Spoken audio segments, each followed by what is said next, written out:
as I was reading, when you talk about the blue zones and how, perhaps Dan Buettner, I don't know how you say his last name, Yeah.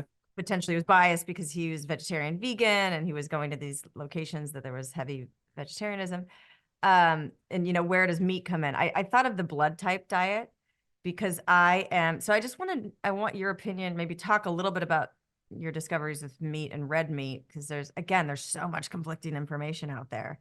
But for me personally, I'm very, I learned about bio individuality, and the blood type diet really resonated with me because I've tried to be vegetarian multiple times and probably haven't done it well because I was eating probably processed foods in my 20s when I tried to be, but I was so tired. I was so, like fatigued, and I'm O blood type. And I just, I eat very clean sources of red meat, organic, all that no Yeah. antibiotics, all that stuff, grass fed.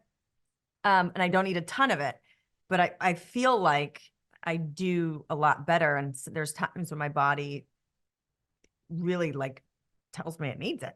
So I'd love for your, just like to hear you talk about that for people and I don't eat a lot of chicken, and if I do, it's not going to be the bones and all the stuff that's like actually helpful for you. So I don't know. Talk to us about meat and that whole paradox. Yeah, the blood type diet was actually an anti-lectin diet. Dr. D'Amato based all of his recommendations on avoiding lectins, but until the plant paradox, avoiding lectins, I guess, wasn't sexy, and so he based it on blood type.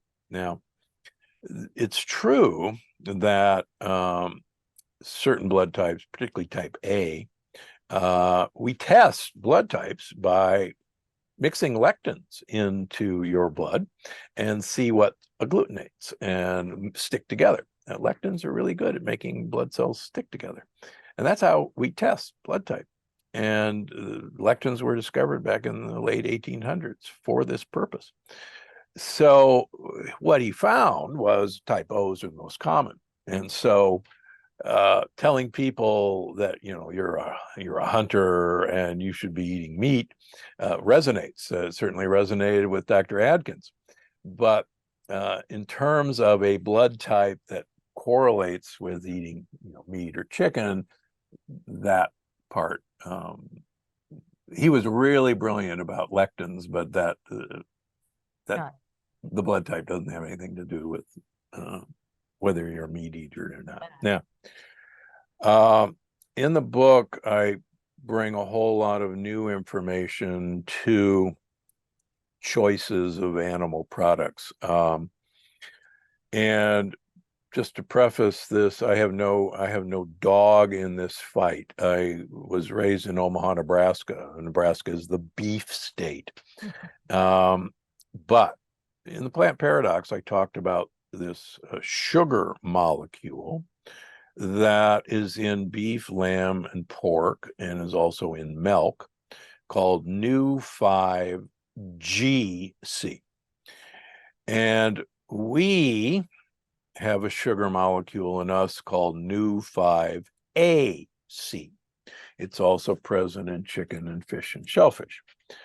When we eat beef, lamb, or pork, or drink milk, we make antibodies to Nu5GC.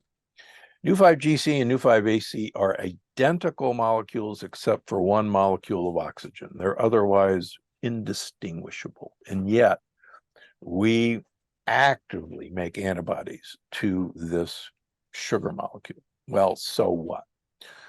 Well, we've known for many, many years that there is a strong association between meat eating and heart disease, cancer, diabetes, arthritis, dementia.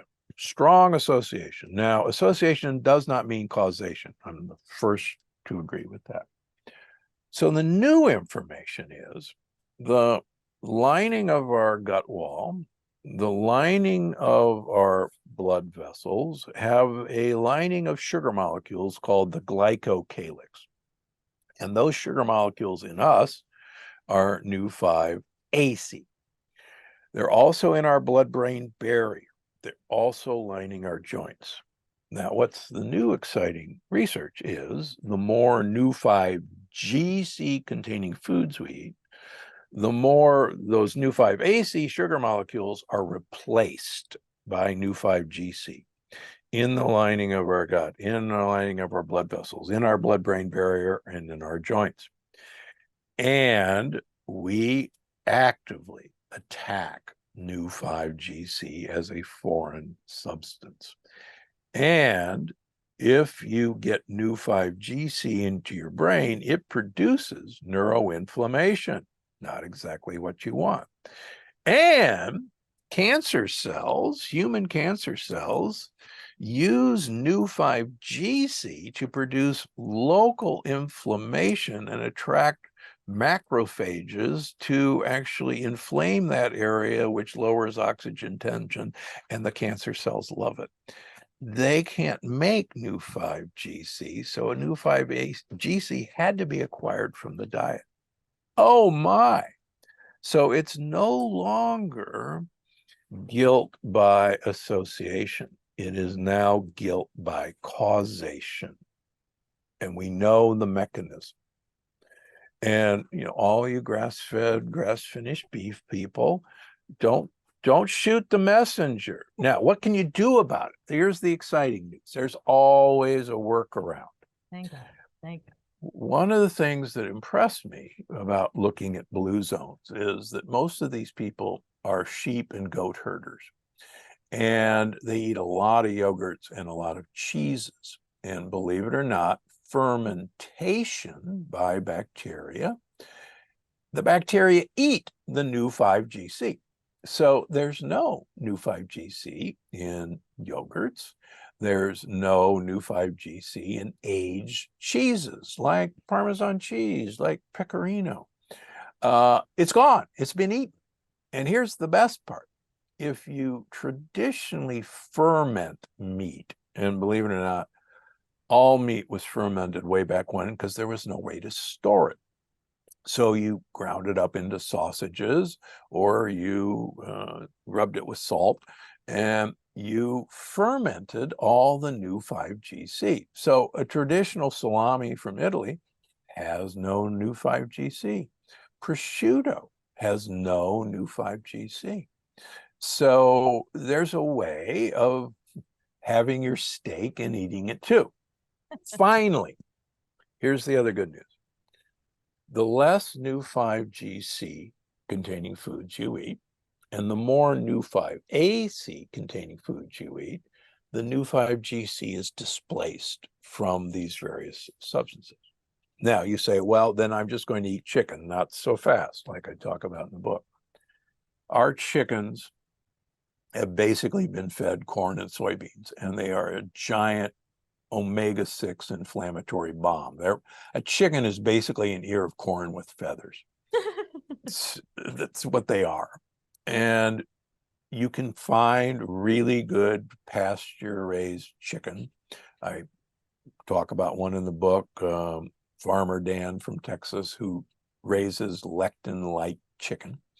And so you can do that, but you're better off with wild shellfish, wild fish, as a source. So yeah, just have a charcuterie board, and you'll be fine. And have some aged cheeses, you'll be fine. Oh, that's when I got to that section in the book, I was like, oh, praise Lord, I can eat cheese, because I mostly eat, I know it's addictive and everything, but I get imported cheese from European, Yep. cows or whatever. Yeah, exactly. Cheddar, and I can't give it up. So you gave me, where you took away my dreams with bananas, lemons, and meat. I got my cheese back, so that's good. Bread, just, we have a few minutes left. I know a lot of people, obviously we know that our wheat is just blasted with glyphosate and all sorts of fun GMO things that shorten the stalks, and lectin mania over there with wheat. But what about like sourdough with a sourdough starter? Is that, we've heard that it's simple ingredients. Can our bodies digest that better?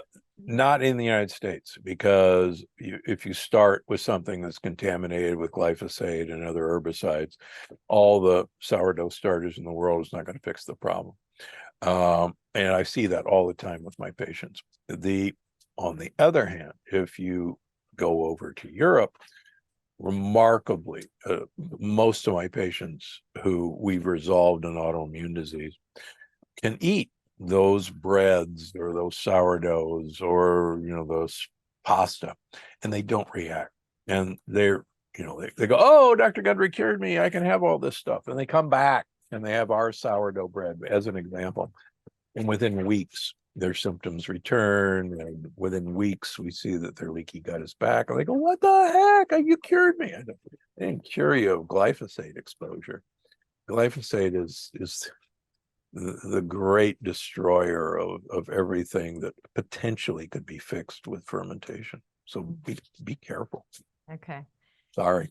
And then, you mentioned other things that kill the gut. And I don't know if I got, you mentioned alcohol, obviously, like some red wine in moderation can and believe it or not, champagne, there's several papers that my wife keeps reminding me about that. Champagne is actually good for vascular health in women. And fun fact, vintage champagne, which the alcohol is in contact with the lees for 5 to 8 years, is actually even better for you than plain old everyday champagne. Unfortunately, Prosecco is not aged that way, so that doesn't count. Okay. But yeah, so don't be afraid of a glass of champagne for New Year's. So there you go. Okay, great. And what about stress? I know stress, really kills the microbiome too. I've heard. Yes. Does that factor in your gut check program, or can you just resolve most with supplements and nutrition? So stress can absolutely cause leaky gut. We've seen it in our patients a number of patients, particularly females, with an autoimmune disease can tell you literally the day it started, and it was often a stressful event, whether a death of a spouse, a death of a mother or father, an unexpected sudden divorce, the loss of job. And they can tell you 3 days later, I started, my bowels changed and I got kind of IBS, and then my psoriasis patch popped up, or I was diagnosed with Crohn's or something. Yeah, so that's very true. And not only does the gut influence the brain, but the brain influences the gut. Thank you for listening to the Heal Podcast. Be sure to tune in every Thursday for more empowering wisdom and inspiring healing stories.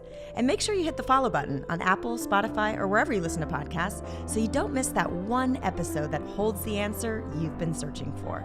And please rate and review us so that we can grow and reach more people. Thanks so much, and be well.